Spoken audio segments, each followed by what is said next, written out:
This is the story of a young, poor, and hardworking boy, Tanjiro Kamado, who lives with his family on top of a mountain. Although his life is full of joy and allure, he comes from a humble family and thus must sell charcoal to provide for them.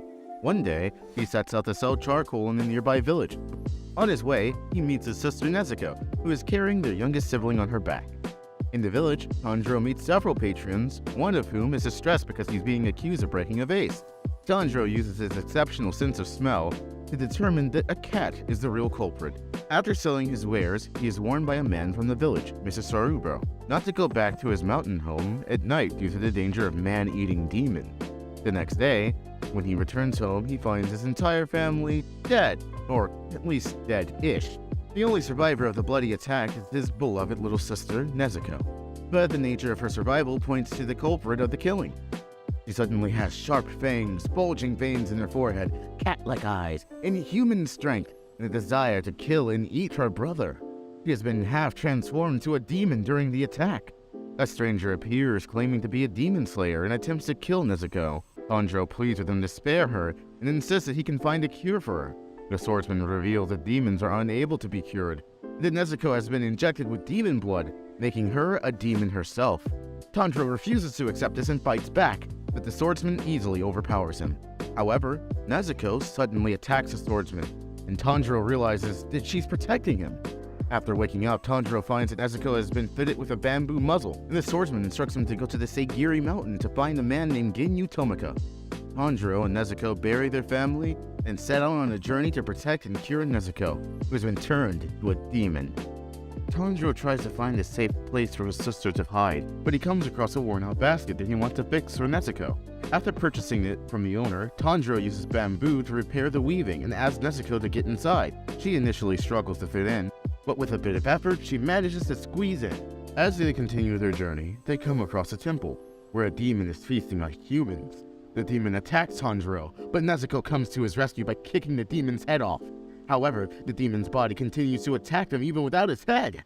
The fight intensifies as the demon grows a pair of arms from its severed head, and Tanjiro and Nezuko are forced to fight together to defeat it. They eventually manage to push the demon off a cliff, but Tanjiro hesitates to kill the severed head, prompting the appearance of a mysterious masked man. The masked man introduces himself as Sakoni Urokodaki and tells Tanjiro that he must figure out a way to kill the demon himself. Tanjiro tries various methods, but the demon dies at dawn due to sunlight. Meanwhile, Nezuko disappears and hides back at the temple. Sakoni then challenges Tanjiro to a test, leaving him high up in the woods, instructing him to return to his house before daybreak.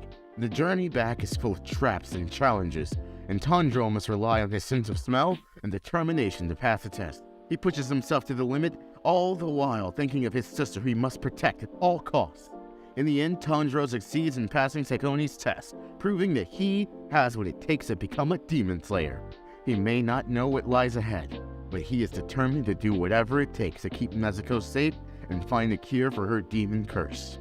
In the world of Demon Slayer, demons lurk in the shadows, hunting humans and spreading terror. The only ones who stand against them are the Demon Slayer Corps organization, dedicated to eradicating the demon threat. Takonji teaches him the breath of water technique, which enhances his healing, focus, and stability. Tanjiro trains relentlessly, running through trap fields and practicing with a sword. Meanwhile, Nezuko has been sleeping for 6 months, and Tanjiro is worried about her condition. The doctor can't find anything wrong, leaving Tanjiro feeling helpless. Takonji takes Tanjiro to a boulder in the woods and challenges him to cut it in half. Tanjiro tries but fails, day after day. He feels discouraged, but he refuses to give up, knowing that Nezuko is depending on him. One day, a masked swordsman appears before Tanjiro, challenging him to a fight. The swordsman wears a fox mask and claims to be superior to Tanjiro. He overwhelms Tanjiro with his strength and tells him that he has yet to fully incorporate the breath technique into his body. Tanjiro loses the fight, but is impressed by the swordsman's strength. The swordsman's companion Makomo and Sabito reveal that they are orphans like him, and that they love their master Urokodaki.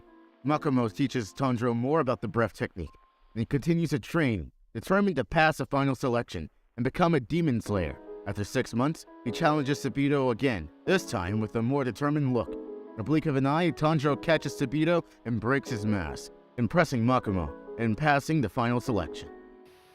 After passing the test, Tanjiro reflects on his accomplishments and realizes the connection between his sword and his enemy.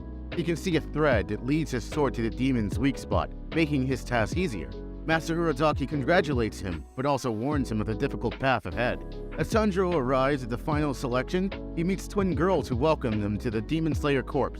They explain the demons are trapped inside the Fujukase mountain, unable to leave because of the wisteria blossoms surrounding the area. To pass the selection, candidates must survive for 7 days inside the mountain, fighting off demons that become stronger as they progress. As night falls, Tanjiro senses the presence of a demon and prepares for a battle. He quickly defeats 2 demons using his breath of water technique, using the third to find their weak spot.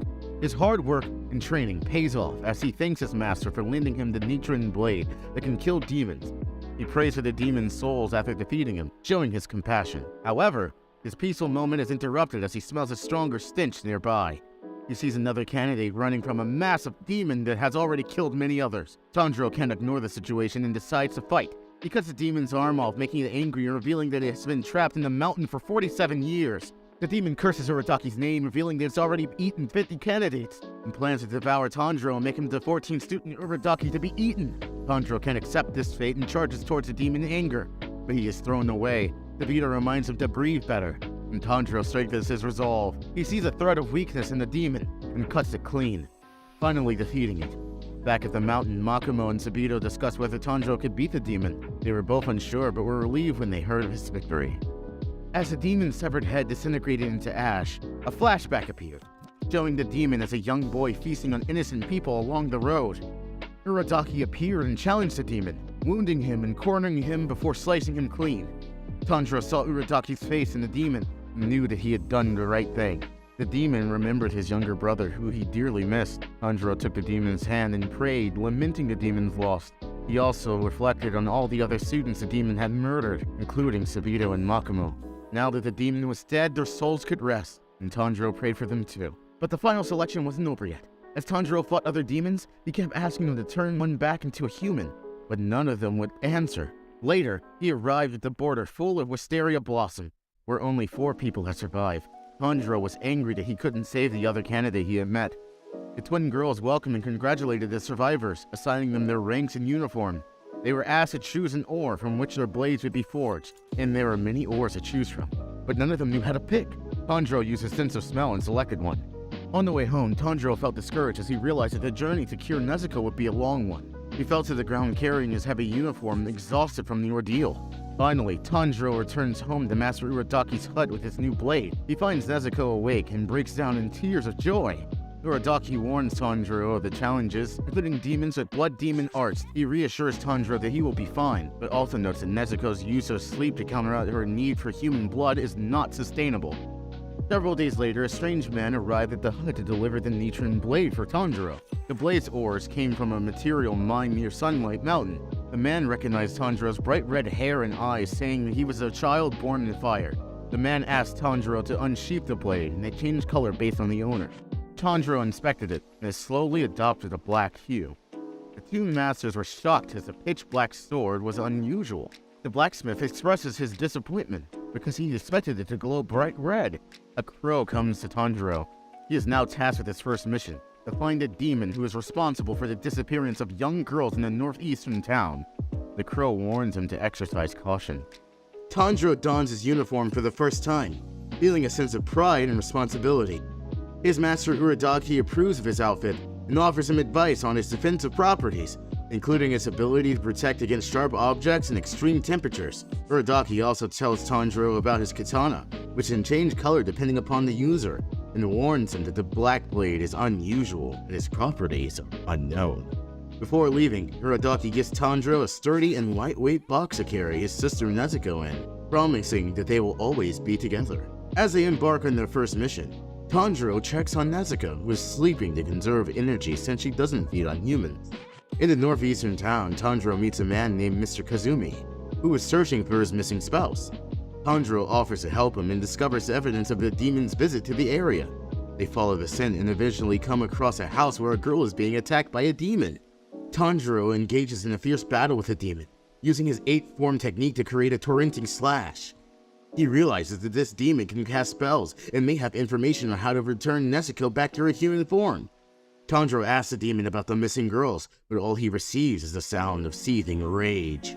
As the battle intensifies, the demon shows Mr. Kazumi his collection of hairpins, including the missing girl's ribbon. Tanjiro's anger and determination grows as he fights to save the girl and avenge the demon's victims.